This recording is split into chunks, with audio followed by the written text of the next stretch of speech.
והשאלה הראשונה שלי עליכם זה באמת מה אתם חושבים שמייחד את התפקיד שיש לארגונים ועמותות אזרחיות שלא יכול לקרות בארגונים ממשלתיים, מוסדיים וכו'. סם? כן, שאלה טובה. פה נמצאים בקהל לא רק אנחנו, אני או הכנף, אלא הכוח, וזה ההבדל עם הממסד, הכוח שאנחנו בשטח.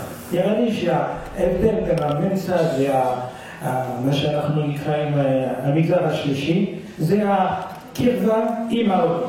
סך הכל עולה, אנחנו יכולים לדבר עם כל הרבה סיסמאות, עם דברים, אנחנו צריכים להילחם לעולים וכו'. אבל בסופו של דבר, מה שיעזור את העולים, שיונתן או ז'ואנה יבוא ויפגש מישהו כדי להגיד לו את כל הבעיות. וזה ההבדל, נראה לי, יש עוד הבדלים, אבל אנחנו משלימים. עוד פעם, זה לא אחד מול השני, זה לא הממסד מול המגזר הארגוני. אני חושב שזה, והכוח שלנו והחשיבה והכוח שלנו, של כולנו, זה לחשוב על זה. כל אחד בתחום שלו, אם הוא יחשוב שהוא יכול להשלים את השני עם הממסד והמשרדים, לא משנה אם זה משרד העלייה והקליטה, משרד החינוך, משרד הבריאות, יחשוב טוב טוב שהכוח של הארגונים שהם בשטח וכל יום, כל לילה, כי זה גם אחד מההבדלים, שסך הכל עולה, הוא לא מסתכל על השעון וואו, 5 אני לא יכול לדבר עם המתנדב אם יש לי שאלה. לא, הוא יתקשר, ואפשר לשאול את אשתי עד כמה אנשים יכולים להתקשר אליי עד 11 בלילה כדי לשאול איזה שאלה, לא משהו של בין חיים למוות. לא, היא לא פה, זה למה אני יכול להגיד את זה.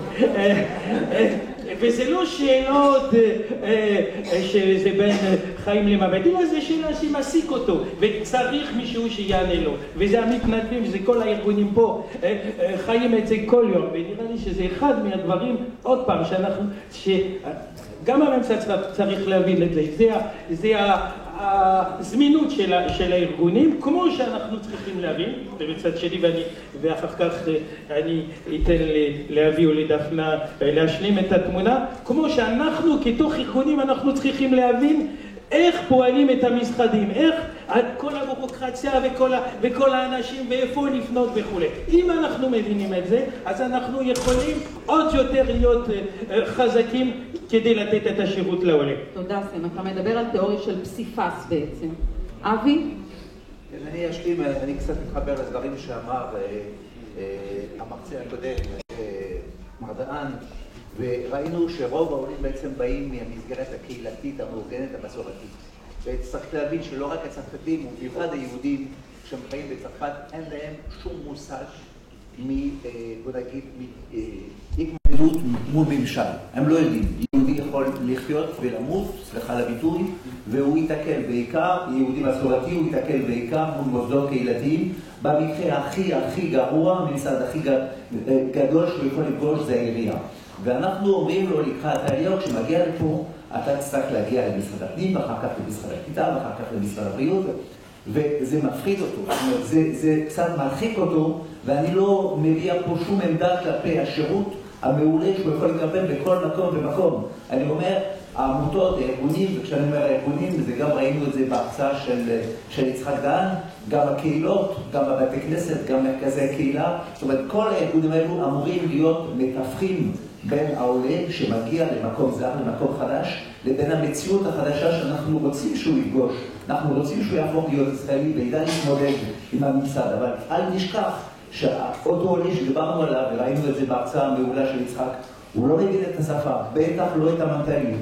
אנחנו אומרים לא, התשובה היחידה היא תימצא אצל, נכון, שהיו שינויים מהותיים, מרכזיים, הייתי אומר, התקדמות עצומה לגבי השפה, לא לגבי השירות שהממסד, ולא כולם. פה יושבים רק נציגי משרד הקליטה, אבל אנחנו מדברים על זה שעולה צריך להתמודד גם ממשרד התקשורת, וגם ממשרד הבריאות, וגם ממשרד הרישוי, וכל זה, האנשים האלו לא נמצאים כאן. אני לא בטוח שהם עשו את קרבת הדרך שאנחנו מצפים ממדינה שיש לך פה חלון הזדמנות מצוין. יש פה נציגת משרד החינוך, רק אנחנו... יכול להיות, אני לא אקח את סליחה שלום. ובכן, משרד החינוך הוא דווקא הדוגמה אולי היותר טובה מעבר למשרד הקליטה. יש פה הזדמנות של עדיין קהילה שעוד לא מגיעה בהמוניה, אבל מגיעה כבר בעשרות אלפים, וראינו לפי הניתוח הקודם שבעצם אנחנו לאט לאט מגיעים כבר לחלק מהותי ממרכז הקהילה, ועל פי הכדור השני שמתגלגל, אנחנו כן נגיע תוך שנה, שנתיים, כבר כמעט לרוב הלב של הקהילה היהודית בצרפת שנמצא כאן, ולכן הממשל צריך לדעת וצריך לרצות, אנחנו נעשה הכל כדי שהוא יבין את הנחיצות של השימוש הביניים של המגזר השלישי, כדי להוות חוליית ביניים וחוליה מקשרת עם החברה הישראלית. תודה. דפנה תענה בצרפתית לשאלה הזאת, אבל אל דאגה, מי שדובר פה רק שפה אחת, אנחנו נשלים לו את זה אחר כך. ברצוני אני רוצה להישאר נאמנה למאבק שאני מנהלת בזמן עבור לפרנקופוניה בישראל, לכן אני אדבר בצרפתית.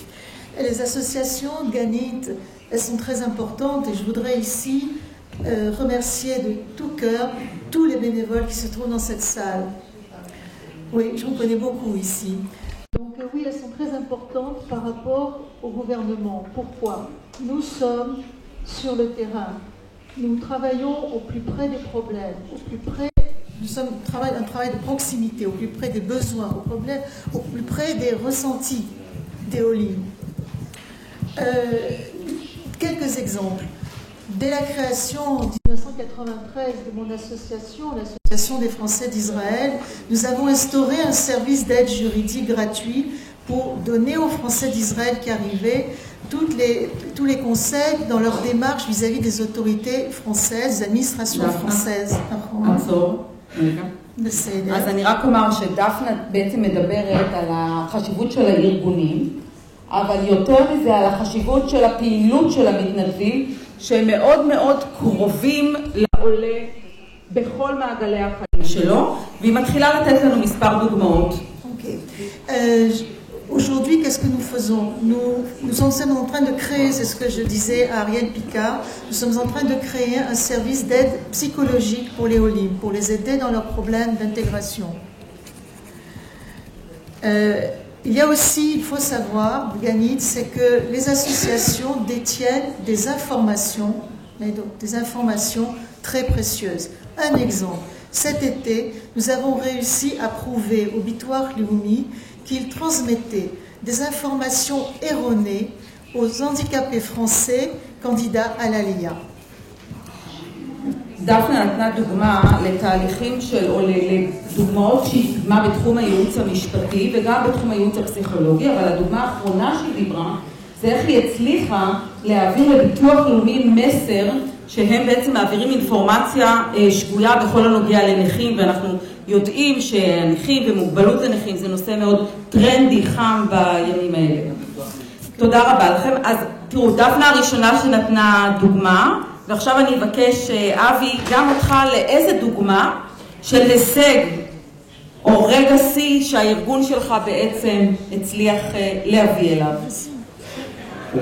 מאוד קשה להצביע על רגע שיא, אנחנו לא נאבקים פה על שיאים, אנחנו עובדים על רצף טיפולי, על רצף שופטים. אנחנו כעמותות בעצם, כמו שנאמר כאן, בשום פנים באופן לא מנסים למלא את מקומו של הממסד, אבל אנחנו יודעים שבאופן טבעי נוצרים חורים בטיפול, ודיברו פה על נושא למשל של מוגבלים. אני עולה על הדוגמה הזאת שהיא דוגמה קטנה.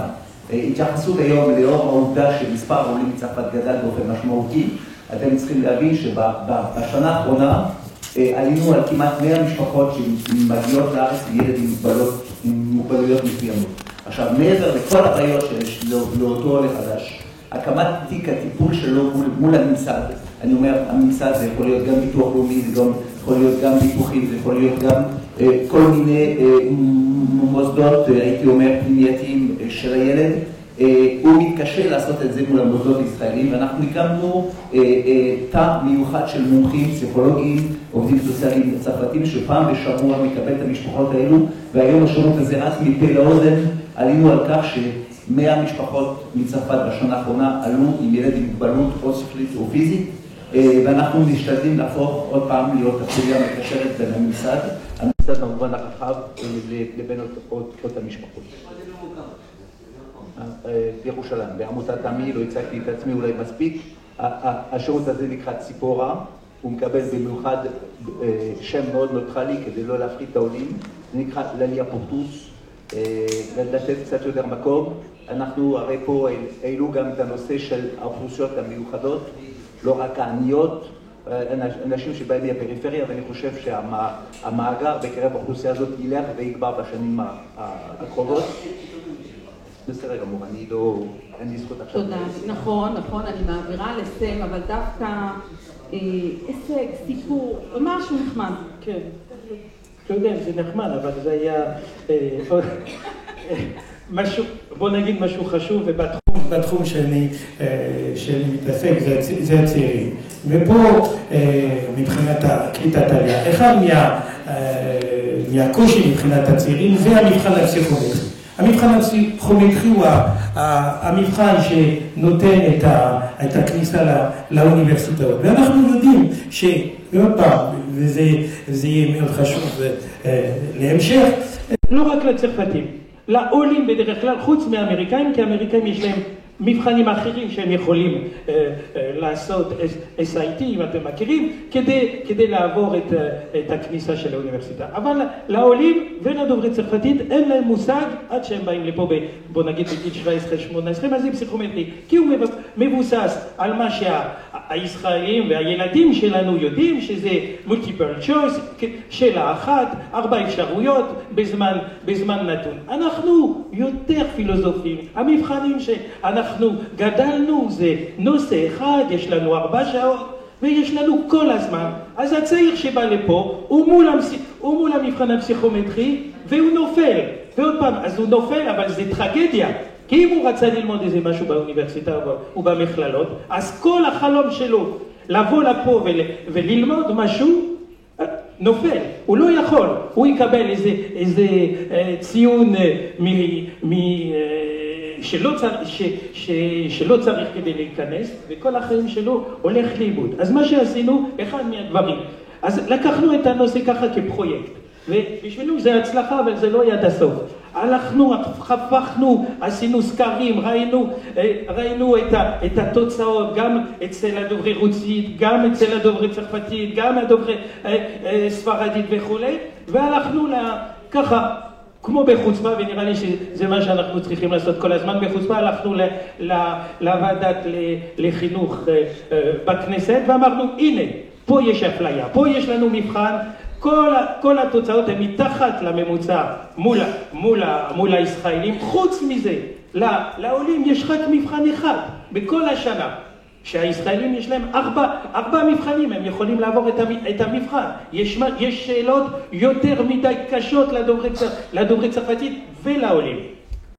היושב ראש שזה היה זבולון אורלב, אמר לי, טוב, אוקיי, אני אזמין איזה ועדה, ככה אנחנו נדבר עם כל הגורמים, משרד החינוך, המועצה להשכלה גבוהה. אני יצאתי מהפגישה, אמרתי, טוב, הוא עובד עליי, בטח הוא ישכח עוד מעט, ואני לא אשמע ממנו. לזכותו, תוך חודש הוא הזמין אותנו, זאת אומרת הארגונים, והזמין גם כן כל האנשים ממשרד החינוך, ואנחנו דרשנו כל מיני דברים. זאת אומרת שיהיה יותר מבחנים, שהמבחנים שעד היום לא היה מבחנים לדוגמה, שאף אחד לא יכול להתארגל. רצינו שיש חשיפה של המבחנים וכו' וכו', אני לא אכנס לפרטים. ובסופו של דבר, אחרי, זה לקח שנה, כי אחר כך היה צריך ועדות ועוד ועדות, והמל"ג היה צריך עוד פעם. שנה זה כלום זמן במשרד ממשלתי. אבל בסופו של דבר, ונראה לי שזה יהיה הישג, וקיבלנו מה שרצינו. היום יש 3 מועדים לדוברי צרפתית, ויש גישה של המבחנים, ויש עוד כל מיני שינויים, אבל זה לא העיקר. כי בסופו של דבר, המלחמה שעשינו, זה לא עזר רק לדוברי צרפתית. היום זה אותו דבר לדוברי רוסית, זה אותו דבר לדוברי ספרדית. וזה אחד, גנית, לא, זה אחד מהדברים שנראה לי שזה בגנים של כולנו, של כל שאנחנו בגנים שלנו, אנחנו פה כדי להילחם, אבל לא רק לכפר של הסטריסט שלנו, אלא של כל העולים. מה שאנחנו עושים זה יעזור גם החברה הישראלית. תודה לכם. תראו, אני רואה כאן שיש ידיים שמדי פעם מתרוממות, אז אני אחרוג ממנהגי למרות שיש לי שאלה יותר קשה אליכם עכשיו. כן, בבקשה, שאלה.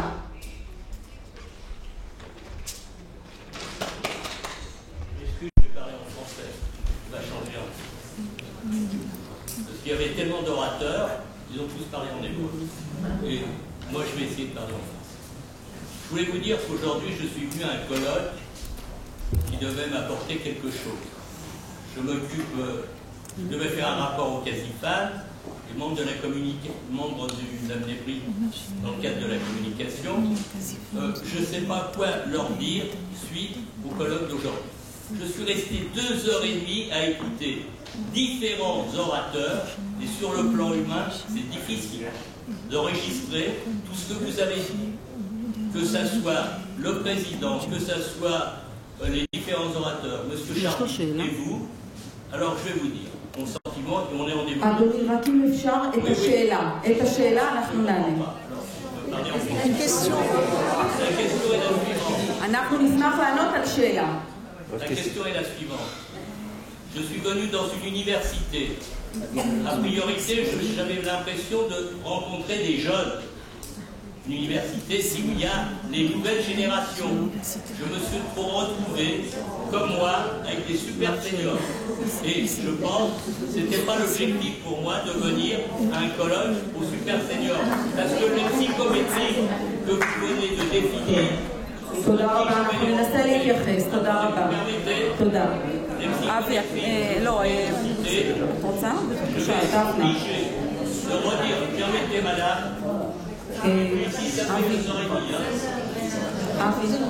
נתרגם אותו בקצרה. אדוני, תודה רבה, אנחנו נתרגם. לא, אדוני, אנחנו חייבים להמשיך.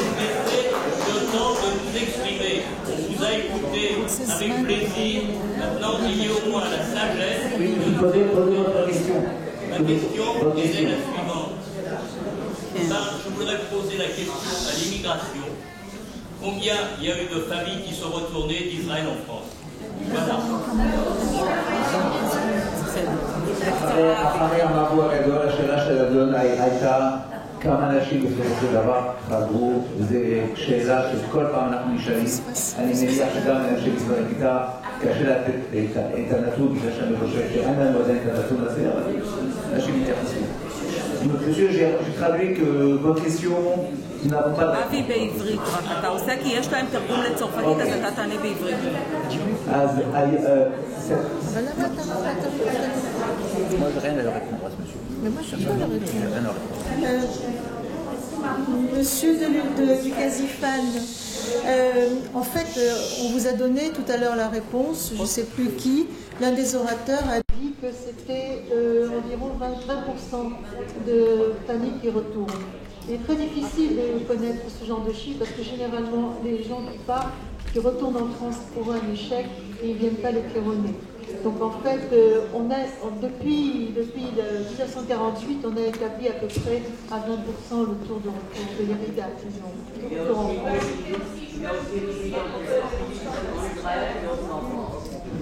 טוב, אני רוצה רגע שאלה אחרונה, והאדון פה פשוט הצביע קודם, למרות שאני מעדיפה נשים בדרך כלל, אבל האדון רגע הצביע קודם, רק שאלה קצרה.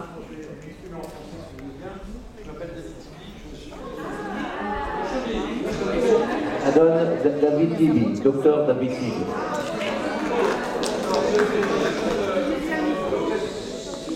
Je me présente très rapidement. J'ai été vice-président du consistoire de Paris. J'ai fait mon alia par adhésion et par amour d'Israël il y a 1 an et demi.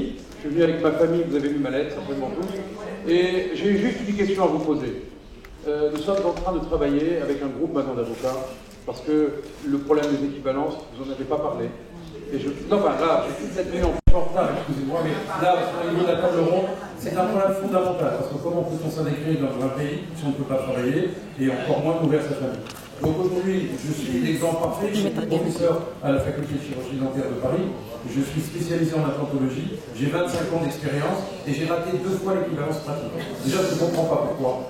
Je ne vous raconterai même pas comment ça se passe, le passage de l'équivalence, c'est indécent. Et je souhaite maintenant vous demander ce que vous comptez faire pour pouvoir faciliter l'accession au travail des gens diplômés. Nous sommes en train, je vous dis où on en est, nous sommes en train d'écrire avec un cabinet israélien spécialisé en droit public un texte de loi qui nous a été demandé par le ministre. דוקטור טיבי, תעצור רגע. Donc je vous demande, est-ce que... לא, אתה תמשיך, אבל רגע שאני אתרגם אותך, כי אנשים פה, בסדר? דוקטור טיבי עלה לפני כשנה וחצי מצרפת, הוא רופא שיניים, הוא פעמיים, הוא סיפר, נכשל בבחינות, הוא מומחה בשקלים, ועכשיו הוא ימשיך את השאלה הקצרה. Voilà, donc nous sommes engagés, j'ai eu la chance ou le mérite d'écrire une lettre qui a été relayée, 2 lettres, les unes contre le ministre ont été énormément relayées. Il semblerait que les choses ont un petit peu bougé.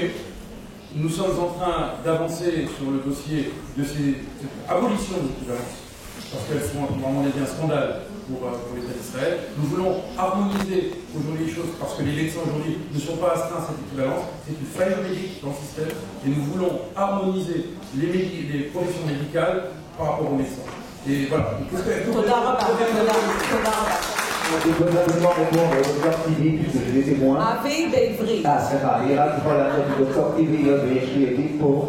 אתמול בבוקר ישבנו עם שר הקליטה, והנושא הספציפי שלך הוא שם על דיבר על הכרה בתארים, על הכל... ואני יכול להגיד לך ששר הקליטה באופן אישי הודיע לכל הציבור ושם יעל לפגישה הזו שהנושא האישי שלך, הנושא האישי שלך מותר לו, ולפי דעתי אמרתי לו שמעבר לנושא האישי שלך זאת הזדמנות שאנחנו, אני יכול להגיד על דפנה, על סם ועל אנוכי שיושבים פה, אבל גם אנשים אחרים בקהל, הנושא הזה של השלמת התעודות, הוא אולי יגיד פה על דוקטור שמעון אוחיון, שכחבר כנסת הוא בעצם המוביל, המחוקק, המוביל בתחום הזה בקדנציה הקודמת. אני מקווה שימצא לו מחליף ראוי בכנסת הנוכחית. הנושא הזה הוא מאוד כואב, הוא מאוד כבד.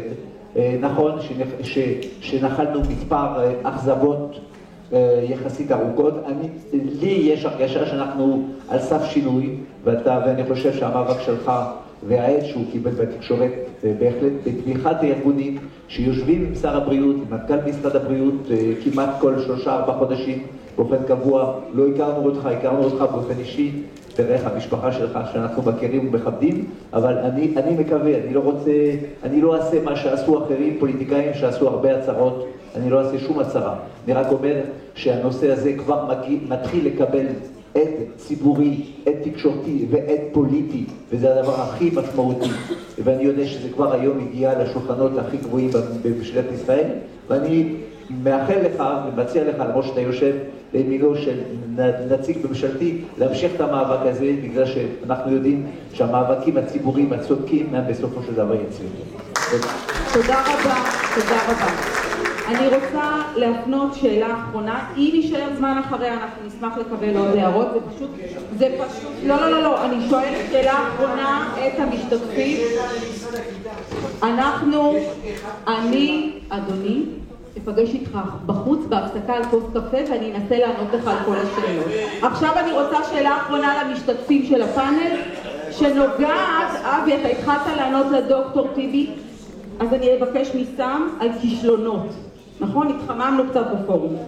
כישלונות של עמותות וארגונים. אני אגיד כישלון אחד, ככה כל עוד שיש לנו מיקרופון ואני אעביר. אבל פנימה, כן, אל תוך הארגון. פנימה אני חושב שיש לנו עבודה עצומה לעשות כקהילה קולטת וכקהילה בוגרת אותה קהילה, להצליח להעביר לעולים מצרפת, הן בתחום העלייה והן בקליטה הראשונית, שהמעבר לארץ, ושמענו את זה דרך ההרצאה האחרונה, אבל לא רק דרך ההרצאה האחרונה, שלא פה מדברים על מעבר מגורים, מדברים פה על שינוי חיים, הנושא של מנטליות, הנושא של שפה, הנושא של אינטגרציה בחברה הישראלית, הוא באורחנו, ואני אומר שכל מה שהולך מסביב, מאוד קשה לנו כגורמים קולטים, בגלל שאנחנו נאבקים פה מול גורמים מסחריים, אנחנו מדברים על כבלים, על עיתונות, על חברות תעסוקתיות דוברות צרפתית, וזה בהחלט מאוד מקשה בשנים הראשונות כעמותות נאבקנו נגד התופעה שדוקטור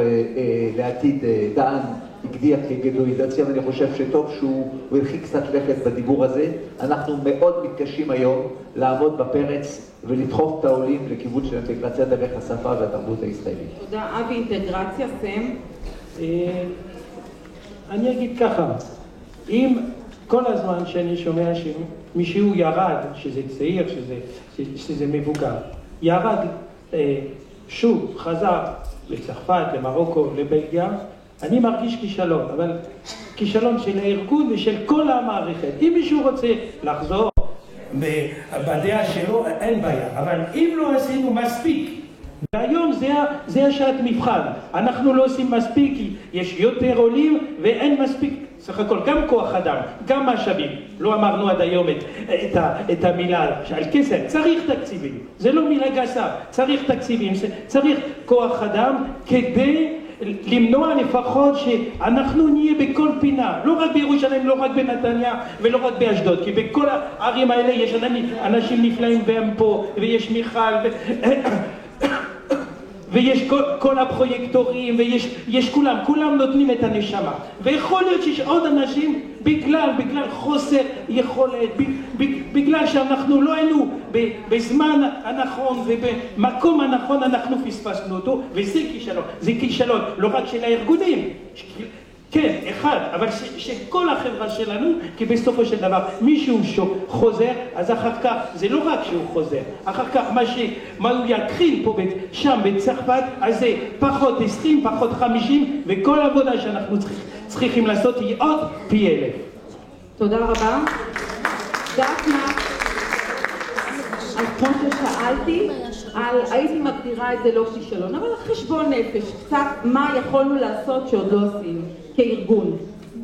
Je ne veux pas parler d'échec parce qu'on a tellement obtenu pour certaines associations que je trouve indécent de parler d'échec. Excuse-moi, Yannick. Si on prend la דפנה אומרת שהיא לא יכולה לדבר על כישלון, היא מתנצלת, אבל לא יכולה לדבר על כישלון. לא. Si on prend seulement une petite association, la nôtre, on a obtenu des autorités françaises en Israël pour aider l'intégration des Français d'Israël. On a obtenu un poste d'assistant social, on a obtenu des subventions annuelles importantes pour aider les Français d'Israël en situation de précarité. On a obtenu la création en 1996. סליחה, כן, לא, זה מאוד חשוב. לא, היא מספרת דפנה על הדברים שהם דווקא כן קיבלו, וכן עזרו להם בעובדת סוציאלית ובתנאים ובכספים וסובסידיות. Nous avons obtenu dès 1996 la création par les autorités françaises d'Israël d'un comité consulaire pour l'emploi et d'une antenne emploi. Et ici, on a réussi à l'attribuer en 2008 à l'association AMI, à qui je veux rendre hommage aujourd'hui. Et j'en profite pour avoir en face de moi quelques représentants d'autorités françaises, notamment Ariel Picard. Ariel, nous, Alain, il est impossible aujourd'hui de laisser tomber. דפנה לעצור פה. דפנה נתנה הרבה מאוד קרדיט גם על שיתוף הפעולה שיש לה עם ארגון עמי ועל פעולות שנעשו בשנים האחרונות ולאו דווקא בשנה האחרונה, והיא גם רוצה להודות ליועץ שלנו לענייני צרפתים במשרד, למר אריאל פיקר שנמצא פה הערב. Je voudrais lui demander personnellement et au nom de la DFI, de ne pas abandonner cette antenne emploi.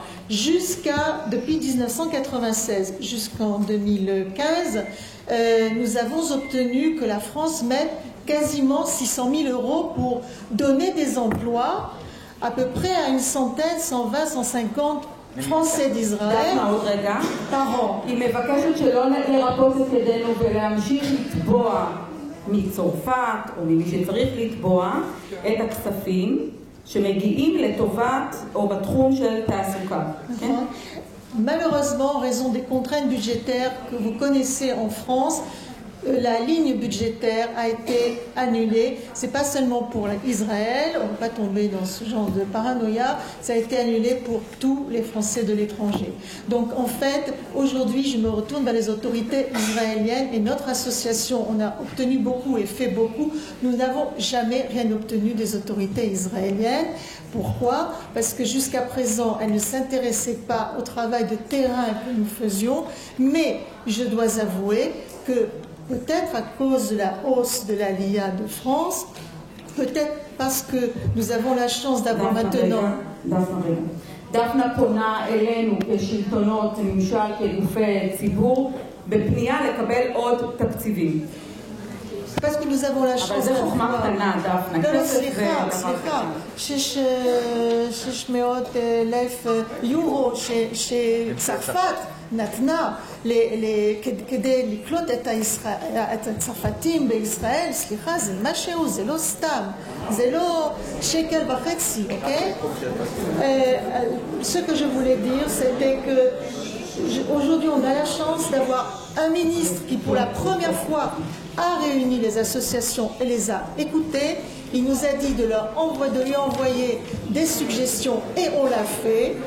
Nous avons la chance d'avoir Ariel Kandel à l'agence juive et Ariel Picard au ministère de l'intégration. C'est une très grande chance pour tout ce qui monte. Alors moi, ce que je veux dire, c'est que... דפנה פונה בבקשה באמת להמשיך את העבודה הזאת מול העמותות שלנו כמשרד ולראות איך אנחנו מרחיבים. נמצאים פה אגב אנשי אגף עידוד עלייה, אתם מכירים, יושבת פה סגנית מנהלת האגף אלה סבן, ואנשים שבעצם נמצאים בקשר עם ארגונים מעודדי עלייה, ואת מבקשת להמשיך את הפעילות לטובת הנושא הזה ולטובת התקצוב. אני רוצה להגיד לכם תודה רבה. לא סתם מברכים כל שבת את מי שעוסק בצורכי ציבור. אני יודעת שזו עבודה כפויה טובה. ההצלחה שלכם זה ההצלחה שלנו. תודה רבה. אריאל, תודה. חצי מילה, אני רק רוצה להודות על המחמאות, אבל אני פה רק מייצג את הבעיות. בלי העזרה של לשכת השר, לשכת המנכ"ל, מנהלי מרחבים, מנהלי מחוזות, כל ראשי האגפים של המשרד, שכולם מגויסים למען הצלחה של המתקפה. תודה אריאל, תודה רבה. להגיד את זה ולדבר על זה. ביחד. כולם מוזמנים להפסקה, אני מניחה שיהיה קפה ועוגה, וחוזרים מתי?